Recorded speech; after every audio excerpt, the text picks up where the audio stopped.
میں عمران خان ہوں۔ یہ ایک ویلاگ ذرا الگ قسم کا ہے کیونکہ بہت سارے لوگ میسیجز کر رہے تھے اور ان کا یہ کہنا تھا کہ جو کچھ بھی شام میں ہوا اور پورا کا پورا حکومت کا تختہ الٹا گیا اس کے اوپر ایک ویلاگ کریں اور تفصیلات بتائیں کہ ایکچولی وہاں کیا ہوا۔ تو یہ ویلاگ اگر آپ دیکھیں گے تو آپ کو بالکل آسانی کے ساتھ سارا کھیل سمجھ آ جائے گا کہ شام میں ہوا کیا، کس طریقے سے ہوا اور اس کی ذمہ داری کس کے اوپر آتی ہے، اور کیا جو ہوا ہے اس کا امپیکٹ مڈل ایسٹ کے اوپر کیا ہوگا۔ یعنی میں تو اس کو ایسے دیکھ رہا ہوں کہ شاید ایک نیا ملک بننے کی طرف چیزیں جا رہی ہیں، یعنی چند ملکوں کو ملا کر ایک نیا ملک بھی اس خطے میں بن سکتا ہے۔ یہ چیزیں جلدی تو نہیں ہوں گی لیکن ٹائم لگے گا۔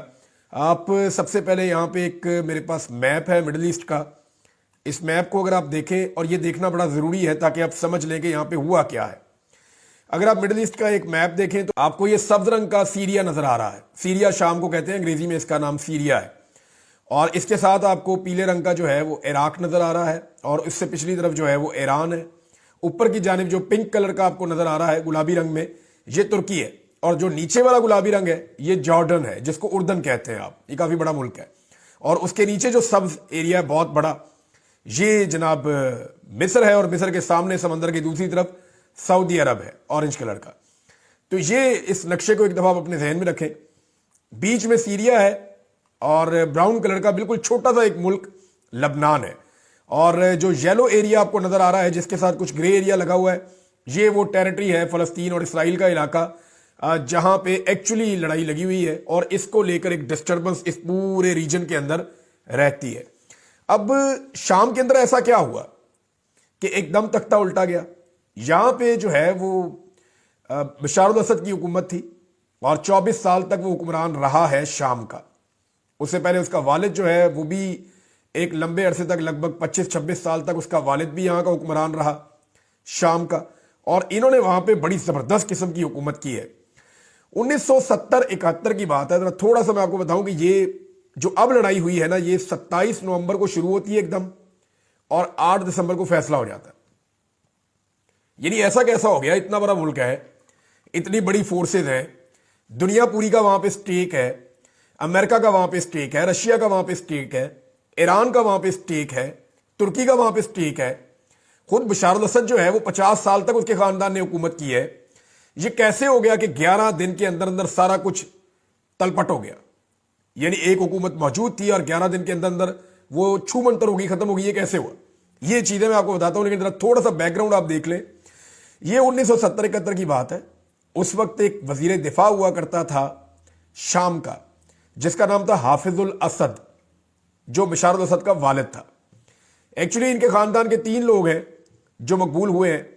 ان کا والد تھا حافظ الاسد، اس نے ایک تحریک چلائی وزیر دفاع کے طور پہ، اور 16 نومبر 1970 کو اس نے فوجی بغاوت کر دی۔ اس بغاوت کے نتیجے میں اس نے قبضہ کر لیا شام کے اوپر، اور شام پہ اس کی حکومت بن گئی۔ اب یہ بڑا طاقتور آدمی تھا۔ یہ بندہ جو ہے یہ رہا 1970-71 سے لے کر سن 2000 تک، جب تک یہ مر نہیں گیا تب تک اس کے پاس ہی اقتدار رہا۔ اس نے اپنے دور میں بڑا ظلم کیا، بہت ساری ایسی چیزیں کی۔ اسرائیل کے ساتھ ایک جنگ بھی کی اس نے، اور اس میں اس کو شکست ہوئی تھی۔ مصر کے ساتھ مل کے شام نے ایک جنگ کی تھی جس میں ان دونوں ملکوں کو اسرائیل سے شکست ہو گئی تھی 1973 میں۔ ہما ایک علاقہ ہے 1982 میں، وہاں پہ بڑا خوفناک قتل عام انہوں نے کیا تھا، اور وہ جو قتل عام کیا تھا وہ اخوان المسلمین کی ایک تنظیم تھی، اس کے خلاف انہوں نے کیا تھا، اور لگ بھگ جو مختلف اطلاعات ہیں 10,000 سے لے کر 40,000 تک لوگوں کے بارے میں بتایا جاتا ہے کہ ان کو ہلاک کر دیا گیا تھا یا وہ جاں بحق ہو گئے تھے۔ پھر ان کا 2 بیٹے تھے، یہ یعنی جو حافظ الاسد ہے اس کے 2 بیٹے تھے۔ ایک باسل اسد، یہ باسل الاسد جو ہے یہ بڑا بیٹا تھا، اور جو چھوٹا بیٹا تھا وہ تھا بشار الاسد۔ بشار جو ہے یہ لندن میں پڑھتا تھا، برطانیہ میں، اور جو باسل ہے یہ اپنے والد کے ساتھ ہے۔ یہ ایک ایکسیڈنٹ ہوا ہے اس کا اور گاڑی کا، اور یہ مر گیا اس ایکسیڈنٹ میں باسل الاسد، یعنی حافظ الاسد کا بڑا بیٹا 1994 میں مر گیا تھا۔ اب اس کے بعد جو جانشین ہے وہ بشار الاسد نے بننا تھا۔ تو سن 2000 میں جو حافظ الاسد ہے اس کا انتقال ہو گیا، اور جون 2000 میں بشار الاسد بن گیا صدر، اور سارا کنٹرول اس نے لے لیا۔ شروع میں اس بندے نے تھوڑی سی جمہوریت دکھائی، تھوڑی ادھر ادھر کی چیزیں کی، اس نے لوگوں کی بہتری کے دعوے کیے، باتیں کی، شادی کر لی، لندن کی ایک لڑکی تھی اس کے ساتھ، تھی وہ ویسی شامی تھی, شام کی رہنے والی تھی, لیکن اس کے ساتھ آسما نام تھا اس کا, آسما بشار الاسد. اس کے ساتھ اس نے شادی کی. خود یہ شیعہ فیملی ہے اور وہ لڑکی جو تھی وہ سنی فیملی کی تھی. تو اس نے اسی سال میں جب اس کا والد کا انتقال ہوا اور یہ اقتدار میں آیا تو اس نے دسمبر میں اس کے ساتھ شادی کر لی. اس کی ایک الگ کہانی ہے, پھر کبھی موقع ملا تو آپ کو بتاؤں گا کہ وہ خاتون کیا تھی, اس نے اپنی زندگی میں کیا کیا. لیکن پرابلم کا جہاں سے آغاز ہوتا ہے نا وہ سن 2011 میں ہوتا ہے. 2011 تک چیزیں ٹھیک چل رہی تھی, اس کی ڈکٹیٹرشپ بھی ٹھیک چل رہی تھی, اس کا پورا کنٹرول تھا وہاں پہ, اور اس نے کنٹرول کیا ہوا تھا ایران کی مدد سے. ایران کی سپورٹ اس کو ہمیشہ سے رہی ہے, کیونکہ شام کے اندر ایران کے حمایت یافتہ کچھ گروپس تھے جو ہمیشہ سے ایکٹیو رہے ہیں اور وہ اسرائیل کے خلاف کارروائیاں بھی کرتے رہے ہیں.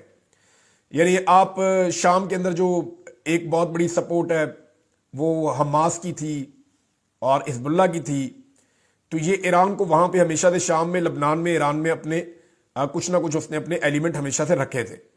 اور شام کو پوری سپورٹ شام کی حکومت کو ایران دیتا تھا اور رشیا بھی دیتا تھا. یعنی ابھی آخر تک جن دو ملکوں نے پوری سپورٹ دی ہے بشار الاسد کو اور اس کے خاندان کو یا اس کے اقتدار کو, وہ ایک ایران ہے. ایران کے تو ایون جنرلز اور کمانڈرز وہ وہاں پہ موجود تھے اور وہ ساری حکمت عملی بناتے تھے بشار کے لیے اور اس کی پوری سپورٹ کرتے تھے. پھر اس طرح رشینز جو ہیں وہ اپنے شپس لے کر آئے ہوئے تھے, اپنے بحری جہاز, اپنا اکوپمنٹ, اپنے ہتھیار وہ لے کر آئے تھے. ان کے فوجی وہاں پہ موجود تھے, وہ لڑائی میں پریکٹیکلی حصہ لیتے تھے رشینز. تو یہ دو ملک سپورٹ کر رہے تھے بشار کے اقتدار کو. دوسری جانب جو آخری لڑائی تھی اس میں جو عرب ممالک ہیں وہ اور امریکہ, یہ دوسری طرف تھے, یہ اب بشار کو سپورٹ نہیں کر رہے تھے. تو ایک طرف بشار کے خلاف امریکہ اور اس کے اتحادی جو عرب ممالک تھے, اور ایک طرف جو ہے وہ ایران اور رشیا جو ہے وہ اس کو سپورٹ کر رہے تھے. یہ آپ دونوں چیزوں کو یاد رکھیں کہ یہ پراکسی بھی تھی ایک طرح کی, یہ لڑائی اس طرح کی تھی. اب 2011 میں آپ کو یاد ہوگا وہاں پہ ایک تحریک کا آغاز ہو جاتا ہے اور ایک کمپین شروع ہو جاتی ہے بشار کے خلاف, اور بشار جو ہے اس کا اقتدار ہل جاتا ہے. اس کے بعد اس نے ظلم و ستم کا ایک بازار گرم کر دیا. اس نے شام کے اندر اس نے اپنی اپوزیشن کو دبانے کے لیے پوری طاقت کا استعمال کیا. لاکھوں لوگوں کو اس نے جیلوں کے اندر بھر دیا. اس کی بدنام زمانہ 3-4 بہت بڑی بڑی جیلیں ہیں جس کے اندر یہ لوگوں کو ڈال دیتا تھا. اس نے خواتین کو بھی جیلوں میں ڈالا, اس نے بندوں کو بھی جیلوں میں ڈالا. جو لوگ لڑائی کرنے کے لیے آتے تھے, پہلے تو یہ پرامن طریقے سے لوگ احتجاج کرتے تھے, تو اس نے لوگوں کو اتنا مارا کہ وہ پھر مزاحمت شروع ہو گئی اور لوگوں نے ہتھیار اٹھانا شروع کر دیے. اب جب لوگوں نے ہتھیار اٹھانا شروع کیے تو ایسا نہیں تھا کہ وہاں کے لوگ اس سے لڑ پڑے, بلکہ باہر سے بڑی سپورٹ آئی اور اس کے خلاف باقاعدہ ہتھیار بند لوگ وہاں پہ پہنچنا شروع ہو گئے. کیونکہ ایک سرحد آپ دیکھیں, اگر غور کریں تو عراق کے ساتھ لگتی ہے.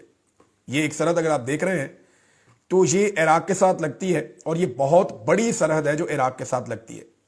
یہاں سے کیونکہ عراق کے اندر آپ کو پتا ہے خانہ جنگی چل رہی تھی سن 2004 سے, وہاں پہ امریکہ نے اپنے اتحادیوں کے ساتھ مل کر اٹیک کیا ہوا تھا. تو وہاں سے بہت سارے جو گروپس ہیں وہ شام میں آتے جاتے تھے اور وہاں پہ ان کا ایک بڑا انفلوئنس تھا, اور اس انفلوئنس کی وجہ سے یہ سپورٹ جو ہے وہ ہتھیاروں سمیت ملنا شروع ہو گئی باغیوں کو. انہوں نے باغی قرار دے دیا تھا.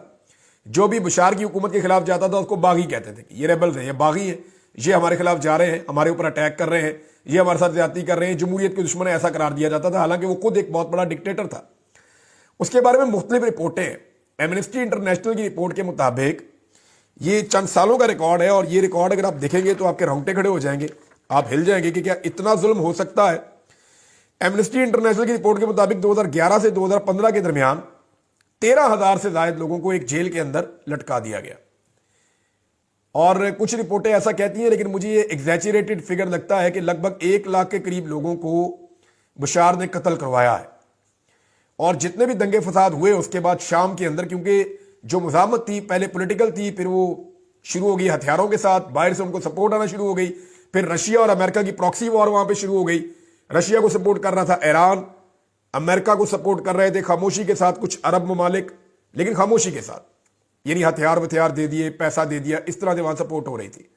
اور عراق سے جو ہے وہ مجاہد پہنچ رہے تھے دڑا دڑ, وہاں سے لڑنے والے پہنچ رہے تھے, لڑاکا لوگ. تو دونوں طرف سے ایک جنگ لگی ہوئی تھی گزشتہ چند سالوں سے. اس لڑائی میں لاکھوں لوگوں کا قتل ہوا ہے, لیکن بشار نے اپنے اقتدار کو نہیں چھوڑا, اس کی گرفت اپنے اقتدار کے اوپر تھی. اب ہوا کیا کہ 27 سے لے کر 8 دسمبر تک, 27 نومبر سے 8 دسمبر تک سارا کا سارا سینیریو تبدیل ہو گئی, ہر چیز ایک دم بدل گئی.